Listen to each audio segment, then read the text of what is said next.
inspirada por Deus. Deus ele inspirou homens, autores humanos, para escrever a respeito de Deus, para que aquilo que fosse escrito fosse revelado, tornasse revelação para os nossos dias, para nós hoje. Amém? Falamos aqui que a Bíblia, nós precisamos da iluminação, porque o mesmo Espírito que revelou aos escritores, ele nos ilumina, ele ilumina o coração, a mente do crente, para que o crente possa compreender.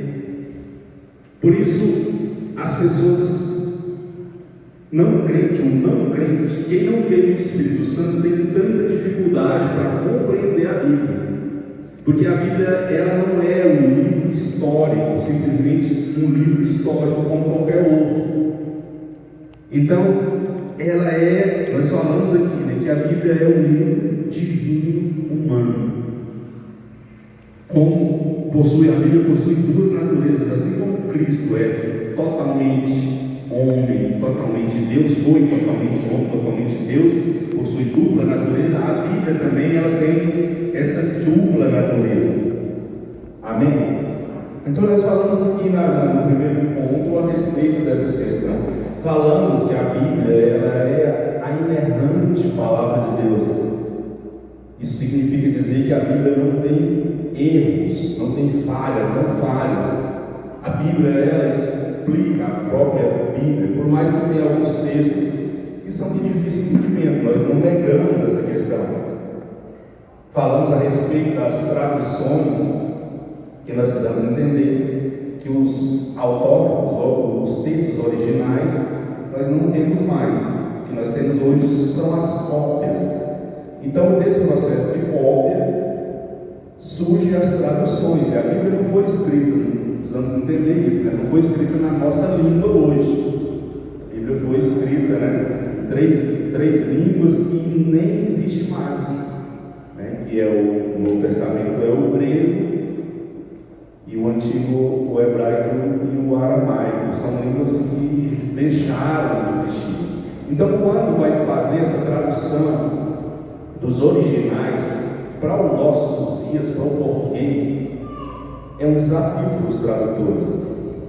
E aí eu falei aqui com os irmãos que nós precisamos ter muito cuidado com essa questão, porque tem surgido algumas traduções novas, e essas traduções elas acabam distorcendo algumas coisas, tenta facilitar muito e aí acaba às vezes cortando algumas coisas que são muito importantes.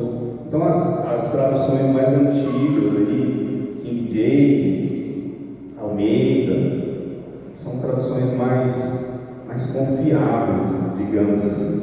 Então nós falamos aí no primeiro encontro sobre a Bíblia, falamos um pouco sobre a interpretação, porque nós, como Assembleia de Deus, nós temos o nosso método. A Assembleia de Deus ela tem um método de interpretação da Bíblia, e que é o método histórico-gramatical. Amém? No segundo encontro foi o irmão Israel que esteve aqui ensinando. E no segundo encontro falamos aqui sobre a teologia, a teologia própria, que é a área da teologia sistemática que estuda o ser de Deus.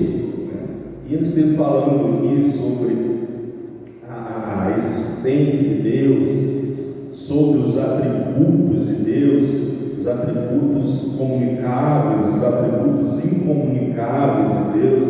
Nesse mesmo dia ele falou aqui também sobre cristologia, falou sobre a pessoa de Jesus Cristo, a sua obra, a sua divindade. Falou-se também sobre a doutrina do Espírito Santo também, Trindade nesse dia, que é muito interessante nós compreendermos, que não tem distinção. A Trindade, o Pai é Deus, o Filho é Deus, o Espírito Santo é Deus. Amém? No terceiro encontro aí, o André esteve aqui, e o André falou sobre antropologia teológica, a doutrina do homem, e falou também sobre arqueologia, a doutrina do pecado, né? E nós entendemos aí que nós fomos criados à imagem e semelhança de Deus. Nós fomos criados perfeitos porque somos a imagem e semelhança de Deus, né? E depois da queda, depois que o pecado entra na humanidade, né, o pecado ele traz essa separação entre o homem e Deus, né? Não somente entre o homem e Deus, mas entre o homem e o seu próximo.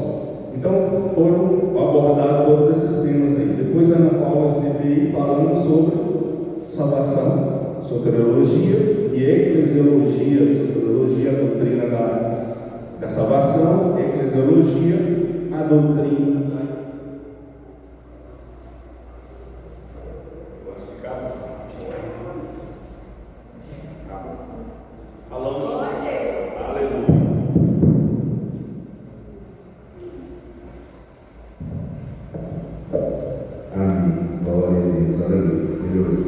Então, no último encontro, ele falou sobre salvação e sobre a doutrina da igreja, que é a igreja.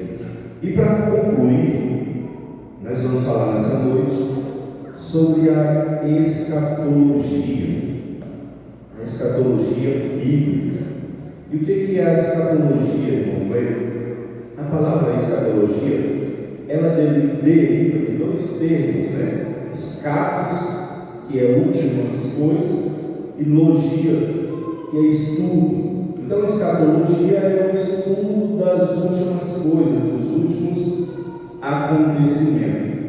E a escatologia, irmãos, ela contempla várias áreas, vários acontecimentos futuros. A escatologia bíblica, ela vai tratar aí dos fatos que antecedem a volta de Jesus, do arrebatamento da igreja, o tribunal de Cristo, bodas do Cordeiro, grande tribulação, a volta de Jesus em glória, o Armagedon, julgamento das nações, milênio, juízo final e novos céus e nova terra. É bem extenso o estudo, precisaria de 3, 4 meses aqui para a gente poder estar abordando todos esses temas. Mas a gente quer trazer só uma reflexão aí para os irmãos terem uma noção. E domingo passado, eu estive aqui na escola de dominical e falando, deu certo, falei justamente sobre escatologia. E o escritor da revista, né, abordou um assunto bastante importante, porque ele colocou o título da lição: a volta de Jesus, a nossa maior esperança, algo assim. E eu perguntei para os irmãos que estavam aqui, se a volta de Jesus é a maior esperança. Pedi para os irmãos, né, fazer uma reflexão, refletir, fazer essa pergunta para si próprio: a volta de Jesus é a sua maior esperança? E a questão é que, se não é a sua maior esperança a volta de Jesus, eu preciso te mostrar biblicamente que os irmãos da igreja primitiva, da igreja do primeiro século, para eles, o arrebatamento da igreja, a volta de Jesus, era a esperança deles. O estudo escatológico, né? O estudo sobre a vida de Jesus Cristo, dentre muitas coisas, irmãos, ele nos fortalece, ele nos faz viver em vigilância, em santidade. Quando nós vivemos esperando, como o próprio Jesus disse por várias vezes, né? Vigiai, porque não sabeis nem o dia nem a hora. Então, o mandamento para nós é viver em vigilância, porque é a qualquer momento. Então, quando nós estamos em vigilância, nós não vivemos dispersos, como se nada fosse acontecer. E esse é o problema do nosso tempo, da igreja do nosso tempo. Porque se fala muito pouco em volta de Jesus Cristo, na volta de Jesus Cristo. Se fala muito pouco de escatologia. Os pregadores dos nossos dias, eu até falei aqui, eu não me lembro. Nós temos o pastor pastor Ismael fala, ensina a respeito desse assunto aqui, até com uma certa frequência, mas eu não me lembro do último pregador de fora que veio aqui e pregou sobre a volta de Jesus Cristo. E é interessante, irmãos, porque vejam só, quando nós olhamos para a Bíblia fala muito da segunda vinda de Jesus Cristo. Quando você pega desde o Antigo Testamento, você pega, por exemplo, o livro de Daniel, Ezequiel, Zacarias, você vai ver muita coisa, Daniel, você vai ver muitas profecias a respeito da vida de Jesus, da segunda vinda. Quando você abre a sua Bíblia no Novo Testamento, na Nova Aliança, cerca de aproximadamente 318 citações no Novo Testamento a respeito da vida de Jesus Cristo. Falei aqui para os irmãos terem uma ideia dos 27 livros que nós temos no Novo Testamento, apenas 4 não cito, pode falar agora.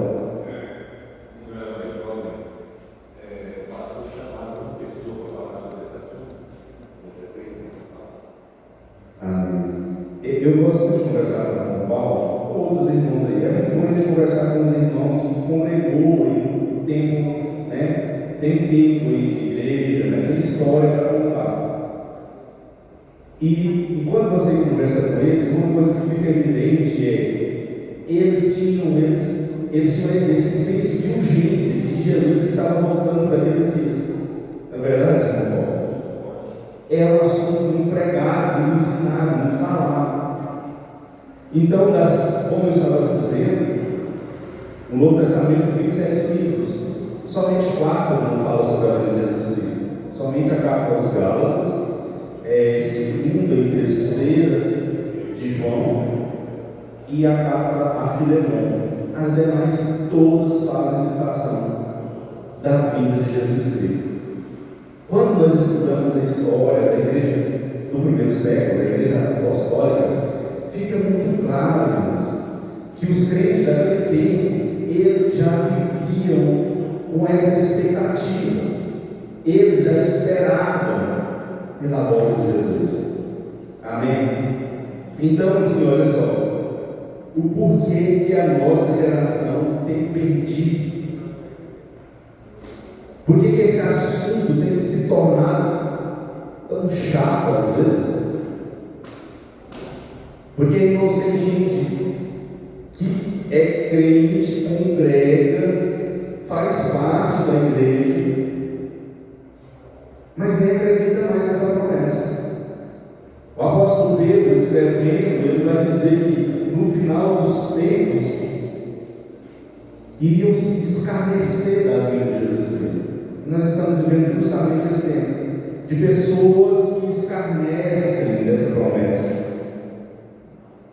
Então tem esses que escarnecem, tem aqueles que não acreditam, e ainda tem aqueles que dizem acreditar, mas o seu modo de viver não condiz. Diz que acredita que Jesus vai voltar, mas vive como se Jesus não fosse voltar mais. Então é um assunto, irmãos, que é urgente. Nós precisamos viver com essa convicção dentro de nós. E quando nós olhamos aqui, a escatologia bíblica, nós vamos adentrando aqui, nós como Igreja Assembleia de Deus, assembleiana, escatologia assembleiana, é um ponto que eu quero tratar com os irmãos também. Olha só, eu vou explicar isso aqui, tá? Nós somos pré-milenista, dispensacionalista e pré-tribulacionista. Vou explicar isso aqui para tornar fácil para os irmãos. Vejam só, hoje, principalmente com as redes sociais, com a internet, muita informação, você acaba tendo muitas informações a respeito da vida de Jesus Cristo e causa muita confusão no meio dos crentes, porque você tem escatologias diferentes, pontos de vista diferentes. Compreende? Então, assim, o que eu vou trazer para os irmãos aqui não é nada. Eu sempre gosto de dizer para os irmãos que eu não invento a roda, eu não crio nada.